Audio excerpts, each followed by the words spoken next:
Hello good people of YouTube, my name is Wally J. In today's adventure we're going to unbox the Solo Light Twig stove. I'm going to test it by poking it, prodding it, and cooking a meal on it. I'm going to do this all so we can see if it's going to meet your camping needs. So let's go do it. Okay, this is like Christmas in August. Where's my box cutter? Now this is going to be one in a series of unboxing and camping equipment reviews, which I will be doing to build up my own personal inventory of outdoor equipment with the goal of taking you folks out with me as I go hiking, camping, stealth camping, and just enjoying the outdoors. So if you're new to this channel, please subscribe, hit the notification buttons, and you'll be kept up in the loop on any upcoming videos, and there will be more videos. Okay, enough talk. Let's open this thing up.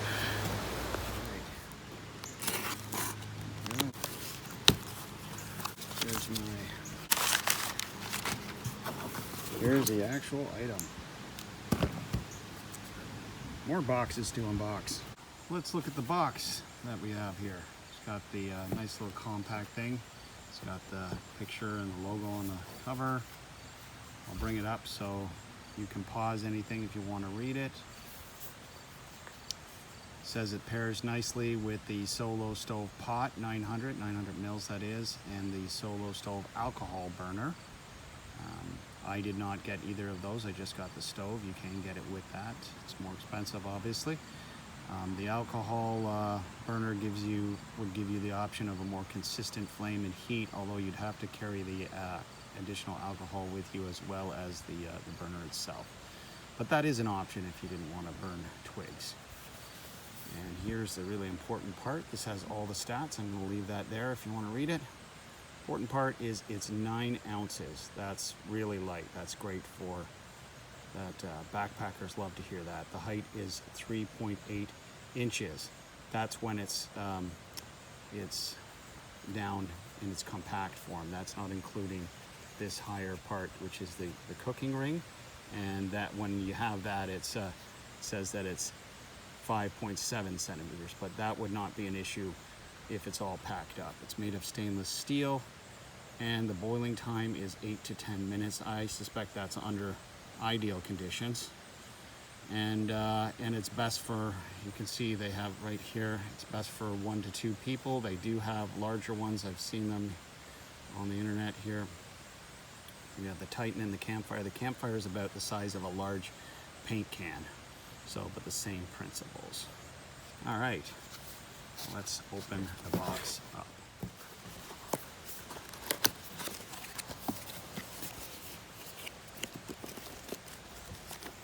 Comes with a nice set of instructions, it looks like. There we go. Ooh, looks like a sticker, I think. And these are, oh, you get free recipe videos, free monthly gear giveaway, all sorts of interesting things. Oops, sorry. There we go. Leave that if you want to. There'll be a link below to their website in the description. Lifetime guarantee. Okay. So, oops. Put that there. I'll just briefly open this up. I won't go into great detail with this, just to give you an idea that they obviously did take the time to make up a nice instruction sheet. Shows you the other options that you have. You want to purchase additional stuff from the Solo Stove people. Okay. Shows you the instructions.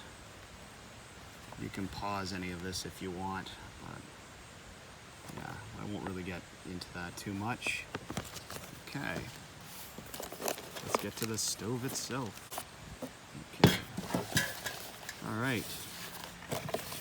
Comes in this nice little pouch, which is handy. Obviously, when you're putting it in your hiking bag or backpack, it's going to keep it nice and compact, so it's not rubbing up against any other materials. And if after you've used it and there's soot and stuff, it'll keep it mostly clean from getting into any of your other gear. There's this nice little release here.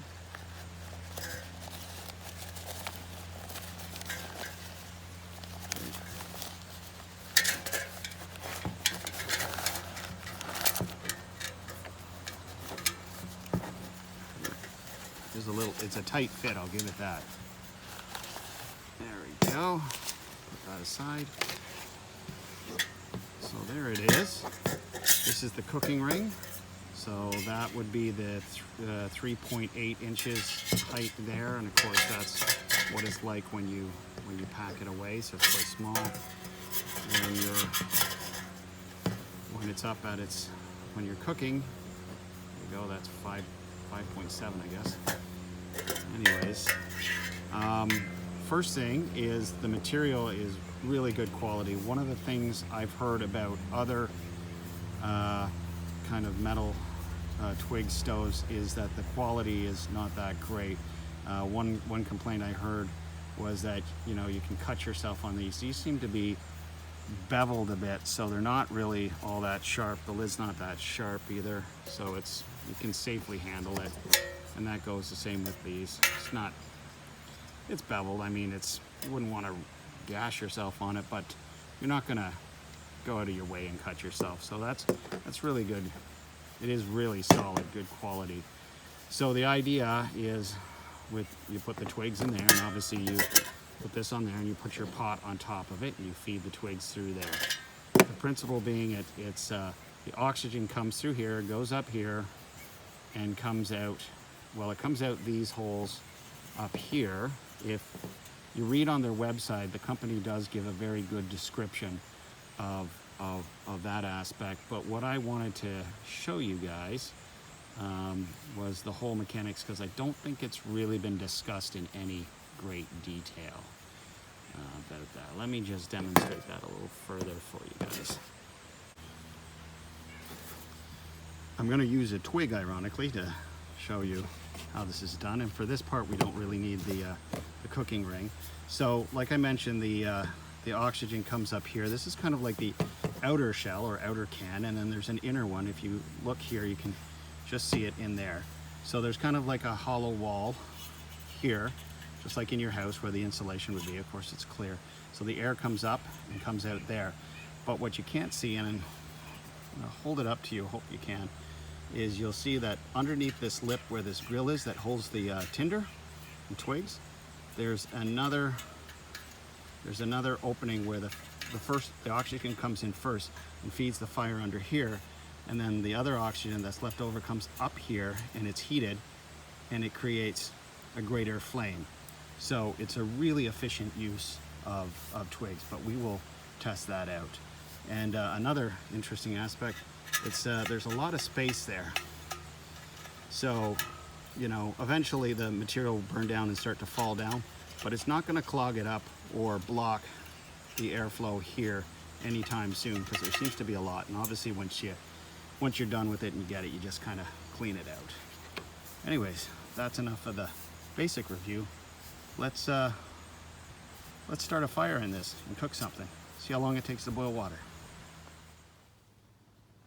Now I've built the kindling up in the stove, and as you can see right here, I have put a small little cotton ball, and I've put some Vaseline on it.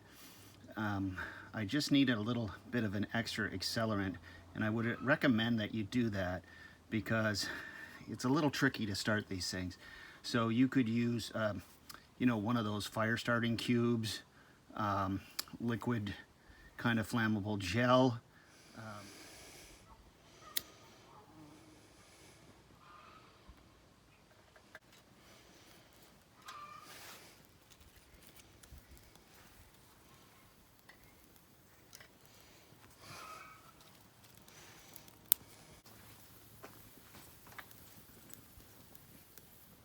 Okay, now the fire is well started and there seems to be a pretty good flame. It is very susceptible to wind, and it's not very windy back here, so the slightest wind is going to affect it. Here we go. This is 950 mils of water as recommended. I'm going to cover that up. There's a pretty good flame in there, but as I mentioned, it is susceptible to the wind. As you can see, it's blowing off to one side, so a good building it in a sheltered area is a good recommendation. Also, you want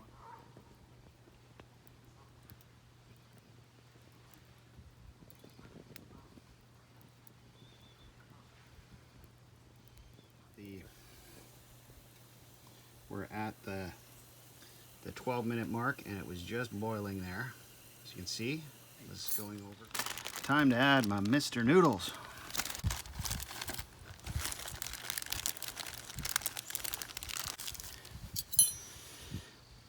That's the soup stock that came with the package.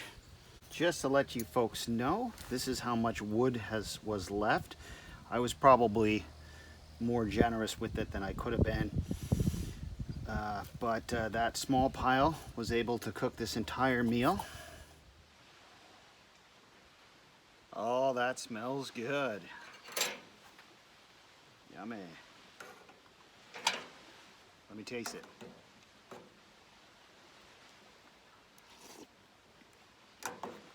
Nice and spicy. I'm gonna let that cool off for a bit. It's kind of hot right now. So in the meantime, let's talk about this. The whole subject of this video. All right, the pros of this. First and foremost, it's high quality. This is well built, well manufactured. As I mentioned, the edges are well beveled. You're not gonna cut yourself on this. This thing will last you a lifetime. It's good quality. Secondly, it is light, only 9 ounces. Thirdly, it's compact. Fits nicely in a bag. Put it in your knapsack. It's going to be great. 2 things that backpackers like, light and compact. This fits them both. Fourth, it's very efficient on fuel. You're only going to use a few twigs for this, and you can find those anywhere. It's very efficient as far as that's concerned. If you don't like the twigs, you can use alternative fuel sources, such as the alcohol burner, which you can purchase with it.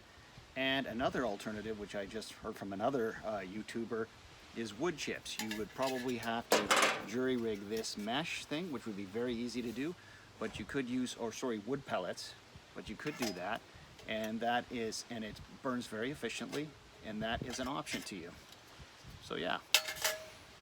The cons. It is a twig stove, so it needs constant babysitting. You're always continually feeding it twigs and to maintain a constant flame, or the semblance of a constant flame, because you can't really get that, but you can still achieve a boil. The other thing is, when you are feeding it stoves, you have a pot on here, and it's susceptible to knocking it over. You have to kind of negotiate that, and if it's down on the ground, it's a little awkward in that respects. So that's another con. Also, the wind. The wind is constantly blowing. The flame can go off to the side, so you're once again maybe not getting a concentrated heat on the bottom of the pot. It kind of goes over the side. So that's a con that you have to consider. So you'll probably want to start this in a more sheltered area. Another major con about this is the price. It is expensive because it is high quality. I paid 110 Canadian for this. That's about $83, $85 American. And of course the price, that's at the time of this video. Prices will change. So you are paying a little more. You can get cheaper twig stoves and box stoves. They may not be as good quality, but there you go. The price is a little bit on the high side. My overall impressions, I like this stove. Takes a little bit of work, but I like it. It does what it says it does. Very few twigs. I like the option that you can use alternative fuels that can overcome the twigs, like the alcohol and or the wood pellets. So there is that option, and it's compact. And I'm going to be, of course, experimenting with this further and seeing how it goes. If you did like this video, please give it a like, give it a thumbs up, and consider subscribing to my channel. It really help out a lot. And I hope to see you in the next review, which there will be more of. Take care.